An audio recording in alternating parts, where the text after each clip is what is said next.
Yet another dominating performance by this Green Bay Packers football team. And right now, they truly are on a roll, moving to 9-3, beating the Miami Dolphins on Thanksgiving night 30-17. And Jordan Love finally got his turkey leg. After last year's mishap, where Fox didn't give him his turkey leg, Jordan Love yet again earned one and got one this year. What's going on, everyone? Hope everyone had a wonderful Thanksgiving yesterday. Of course, it's always better when the Packers not only play on Thanksgiving, but get a win on Thanksgiving. Now, that's 2 years in a row with wins on Thanksgiving, and Matt LaFleur is actually undefeated as the Packers head coach playing on holidays. And now the Packers move to 9-3, which at the end of week 13 will still be third best in the NFC North, but sixth best in the entire NFL in terms of overall record. And now the Packers have won 7 out of their last 8 games. That one loss coming against the Detroit Lions, where they head to this coming week, next Thursday, to play yet again. Quickly, before we dive into the recap, I want to give a big shout out to Sleeper for sponsoring this video. Right now, they're offering a limited time $1,500 deposit match on your first deposit. Use code BASS at sign up, BAS. You can make your picks for the upcoming games. The Raiders and Chiefs play tonight. And there's only one more day to enter in the giveaway via Sleeper. I'm giving away a Jaden Reed jersey. What a perfect time, just scoring 2 touchdowns last night. And all you have to do is sign up on Sleeper and use code BASS to make a first-time deposit, and you'll be entered in that giveaway. I'll announce the winner in a couple days here. You only have one more day to join. So make sure to go download Sleeper, check it out, make your picks, make a first-time deposit with code BASS, and then you'll be entered in that giveaway. Thanks to Sleeper for sponsoring this video. So we're going to go over my thoughts and reactions and break down this Week 13 game versus the Miami Dolphins. I thought it was funny to see the Dolphins players warming up with no sleeves, warming up without t-shirts on and all of that, kind of acting like, oh, the cold weather's not going to affect them. It gave the same energy as the New York Giants in that playoff game years ago, and clearly it didn't help. Clearly, the Miami Dolphins still can't play in the cold weather, and the Packers dominated them last night. So let's start off with the offense and obviously start with Jordan Love. Another great performance by Jordan Love, which didn't include an interception. He finished 21 of 28, 274 yards, 2 touchdowns, didn't get intercepted, didn't get sacked. So yet again, this offensive line just showcasing that they are the best pass blocking offensive line in the NFL, and Love finished with a 129.2 quarterback rating. He was on the mark all night, and that even includes a couple more drops. I believe Wicks had a pretty bad drop, but then came back and had a couple nice catches, but still, drops still kind of affecting Jordan Love, but at the end of the day, finishing 21 of 28, he was near perfect. And another important thing to note is this red zone offense is completely different and has completely changed since the beginning half of this season, where in the beginning half of this season, the Packers were first off turning over the ball a lot more, but in the red zone, they weren't converting red zone appearances into touchdowns, where the past few weeks, I believe they had like 8 straight touchdowns in the red zone until last night when they had to settle for a field goal, but still, they're converting red zone appearances and red zone drives into points. And what I'm noticing with Jordan Love, that's also making him a lot better the second half of the season, is he's not afraid to take the check down. When he's running through his reads and he sees his first read, his second read, they're not there, he's not afraid to just simply take the check down to either a tight end or running back. And we saw what that did with Josh Jacobs on one of the check downs. He went for a long of 49 after completely juking, I believe it was Tyrell Dodson or one of the Miami Dolphins linebackers, completely out of his cleats, and went for 49 yards. So Jordan Love has been doing a great job of not forcing it downfield too much. He still does it on occasion. He still takes his shots when he thinks he needs to, but he takes the check downs when they're wide open and available, and it's going to get him an easy first down. He also looks a lot more composed in that pocket. And then, of course, we talked about this a couple weeks ago.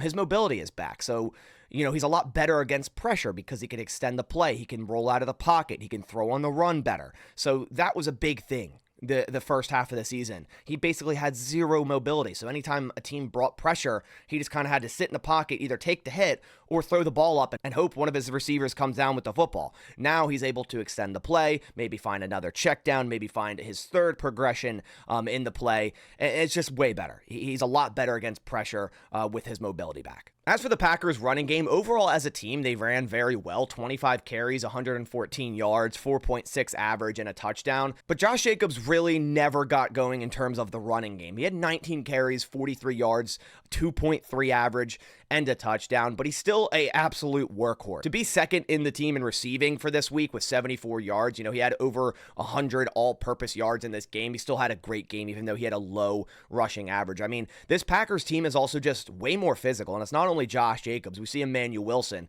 Chris Brooks especially, just breaking tackles. I don't remember a time a Packers offense was this physical and can simply just break so many tackles on each run, on each receiver screen or something of that sort. They just seem way more physical, not only in the runner, but also run blocking. Chris Brooks finished 3 carries for 28 yards. It feels like every time Brooks touches the ball, he's making someone miss and he's extending the play. And that was, his forte when the Packers signed him. We looked at his stats. The guy had so many, yards after contact and missed tackles created. So Chris Brooks has been an awesome addition to this offense. Jaden Reed had 1 carry for 23 yards, and end around finally worked yet again. And Emmanuel Wilson, 2 carries for 20 yards. So outside of Josh Jacobs, everyone, averaged at least or just about 10 yards per carry. It was just a little hard getting Josh Jacobs going. I feel like some of the runs, it was very obvious that the Packers were going to run, and the Dolphins sold out against the run, and they stopped Jacobs for no gain or a loss of 2. So that's why his average was way down in this game. But he still ran hard, and in my opinion, he had a good game. As for the Packers receiving stats, Tucker Kraft led all receivers with 6 catches, 78 yards, and it wasn't anything too vertical. It was just like, okay, here's Tucker Kraft in the flat. Here's Tucker Kraft running a simple out route. We're going to hit him in our check down, and he's going to create yards after contact. I mean, Tucker Kraft has to be the best yards after contact tight end in the NFL, and I don't even know if it's an argument. 6 catches, 78 yards, 13.0 average, a long of 17 on 7 targets. Tucker Kraft was an animal last night. And then we already went over Josh Jacobs, 4 catches, 74 yards. He's been great in the receiving game. A lot of people thought we'd lose a lot of receiving aspect when getting rid of Aaron Jones, but Josh Jacobs actually, was just about the same type of receiver in terms of yards the last 3 seasons. So I figured, him coming into Green Bay still going to be utilized a lot in the receiving game, which he is.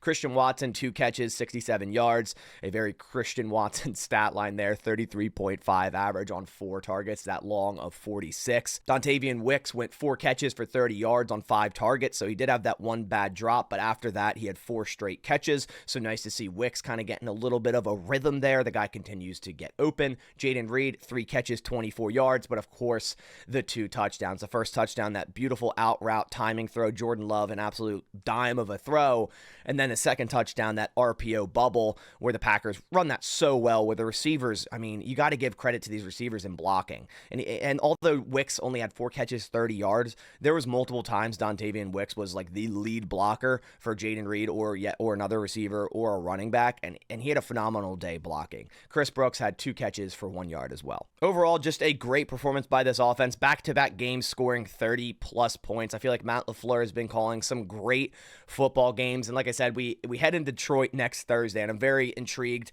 This Packers team is playing so hot, and the Lions just barely squeaked away against the Bears, and I know the Packers did the same thing, and honestly, that game should have at least went to overtime. That was an absolute disaster by Matt Eberflus and the Bears, and I really wished the Bears had gotten the win there, but nonetheless, we got to go into Detroit and beat them. So I'm interested to see, the vibe of the team right now is super high. The Packers are very hot right now. They have a lot of momentum, a lot of confidence. So I'm really hoping, it's not going to be the same as last time where the Lions go up multiple scores early. I think the Packers, can come out strong in this game. As for the Packers defense, they also started very, very strong. The first Packers offensive drive ended up in a punt, and then of course we get the muffed punt by the Miami Dolphins receiver. I think it was Malik Washington that allows us to then go right into the end zone, that touchdown to Jaden Reed. But outside of that, the defense played really well in this game.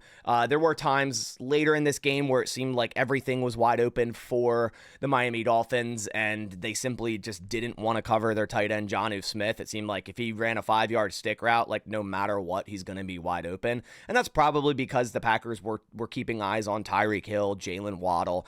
Those 2 wide receivers are way more of a threat to them, taking the top off of defense than someone like Jonnu Smith. a lot of garbage time stats for the Miami Dolphins kind of skew the look on this defensive performance, but I thought they played very well. I thought they got pressure. I thought early on they were locking them up and making every throw hard and making every play call hard for the Miami Dolphins. And Tua finished 37 of 46, 365 yards, so a ton of yards, 2 touchdowns. He was sacked 5 times, so great to see the Packers pass rush come alive in this game, and a quarterback rating of 114.2. A lot of his yards was simply off of in-breaker routes. The Miami Dolphins would run simple play action, and then there'd be an in-breaker route right behind the linebackers. That's where they were killing the Green Bay Packers. I thought it was yet another great game by Quay Walker, stacking his success from last week. I also thought LVN had yet another great game, and it seems like both of these players just flipped the switch at the same exact time to really get on track and start to produce. LVN had a really nice pressure against Teron Armstead, who's the second highest graded tackle in the entire NFL. So that was great to see. The Packers, got a ton of pressure in this game. Quay Walker had a sack on that crucial 4th down, Miami near the goal line. Kingsley Enagbare had a sack. Enagbare was all over the field. I mean, this guy was making plays left and right. Lucas Van Ness had a sack. Brenton Cox Jr. And I can announce that Kenny Clark, everyone, Kenny Clark has a sack. He got a sack finally.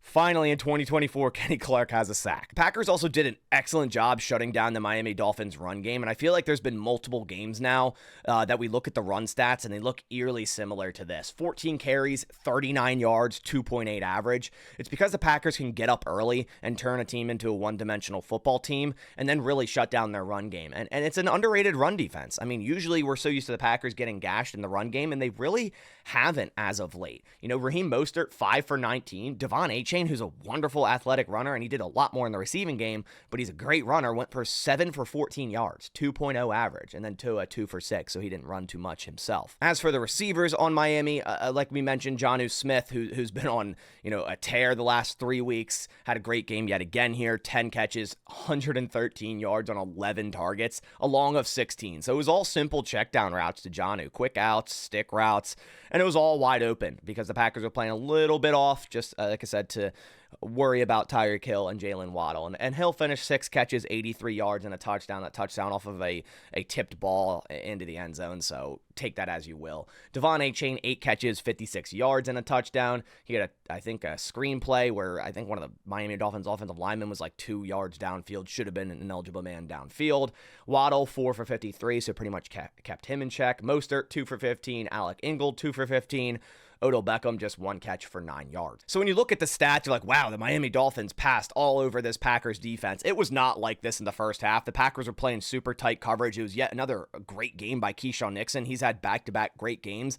And this is a game without Jair Alexander, without Edgerrin Cooper, 2 of your better cover players at their respective positions. So the Packers defense definitely stepped up last night, in my opinion. Although the stats, when you look at it overall, the yards, you're like, oh, wow, they got gashed. I don't think they really did. A lot of it was garbage time. There was moments where the Dolphins walked down the field with in-breaking routes and quick checkdowns to Jonnu Smith. But the Packers, again, were just kind of playing soft, not allowing the big play to someone like Tyreek Hill. Looking at the team stats, the Miami Dolphins actually held the ball longer than the Green Bay Packers, 33 minutes to about 27 minutes for the Packers. Total yards, the Packers did outgain them by 13 yards, 388 to 375. Passing, the Miami Dolphins, 336 to the Packers, 274. Rushing is where it's a big difference. The Packers had 114, ran the ball much better to the Dolphins, 39. The Dolphins had more first downs. They had more penalties. I mean, I feel like they were committing so many dumb penalties. And so were the Packers. I mean, how many times are we going to have defensive ends and defensive linemen off sides? Like, why does this keep happening? It's crazy. You're right up on the ball. How are you offside so many times? It's getting ridiculous that the Packers continue to get these neutral zone infractions and offsides like 2 to 3 times a game. Just stop giving them free yards. But the big thing here is the Packers, didn't have a single turnover. The Dolphins did on that one punt. The Packers didn't allow a single sack. The Dolphins allowed 5. And the Dolphins ran more plays, but the Packers were just way more efficient. To wrap up the defense, I have one more note that I kind of missed here. I thought Isaiah McDuffie Duffy had a terrific game. And this was a game he was coming off of an ankle injury and didn't practice Monday and Tuesday, limited Wednesday, and was questionable, then active in this game. And I thought we'd see a lot more Tyron Hopper, even if he was active. But Isaiah McDuffie played a lot of snaps, and he was playing very good. Isaiah McDuffie played the run very well, had a nice couple hits in coverage. I thought he had an excellent game. So overall, just yet another dominating performance against a team that acted like they could come into Green Bay and play in the cold as a team that I believe has played a coldest game of like 76 degrees this year so far. So again, kind of funny to see them walk around pregame shirtless and like, oh, we don't care about the cold. Yet at halftime, the interview with Mike McDaniel, I feel like his face was stiff and frozen. Like you could tell they were uncomfortable in the cold here in Green Bay. Right after this video, I'll be going over the PFF grades, breaking them down from this game. So be on the lookout for that video right after this one. Again, I appreciate everyone coming by to the channel. Go down, click subscribe if you happen to be a new viewer here and want to stay in the loop with everything Green Bay Packers. Hope everyone enjoys the remainder of your weekend. We're back at it next Thursday. Crazy 2 back-to-back Thursday night football games, but I'm about it. The Packers are on a hot streak right now. So are the Detroit Lions. It's going to be a really, really good game. I don't think it's going to quite be like it was last time. I have confidence in the Green Bay Packers right now. They're playing very hot. They're playing very confident. I appreciate you guys coming by. I'll catch you on the next one. And as always, go Pack Go.